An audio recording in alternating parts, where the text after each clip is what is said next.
কাল যেখানে শেষ হয়েছিল আজ সেখান থেকেই শুরু করছি। চারিদিকে জামা কাপড়ের দোকান, সাজ সরঞ্জামের দোকান, পুজো আসছে যে সেই ফিলিংটা বেশ ভালোই পাচ্ছিলাম। তবে এই বৃষ্টিটা এসে ফিলিংটা কিছুটা হলেও নষ্ট করে দিল। তারপরে আমার বরের পেয়ে গেল জল তৃষ্ণা বৃষ্টির জল দেখে, তারপরে সে কিনে ফেললো একটা ক্যাম্পা কোলা। এই ক্যাম্পা কোলাগুলো কিন্তু বেশ ভালো খেতে, পুরো 7 আপ স্প্রাইটের মতন। কলকাতার মেট্রো দেখতে দেখতে নিমন্ত্রণ বাড়ি খেয়ে বাড়ি ফিরেও চলে আসলাম। বাড়িতে আসার সময় বর নিয়ে আসলো একটা সিঙ্গাড়া, একটা জিলেপি, অনলি ফর হিম, কারণ আমি নিমন্ত্রণ বাড়ি খেয়ে এসে আমার পেট ভর্তি ছিল।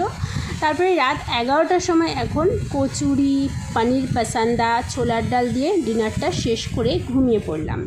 সকালবেলা উঠতেই মনে হলো আজকে তো হেয়ার অয়েলিং করতেই হবে, শ্যাম্পু করতেই হবে, তাই ভালো করে চুলে তেল দিয়ে মিনি ব্লগটা শেষ করলাম। তোমরা ভালো থেকো,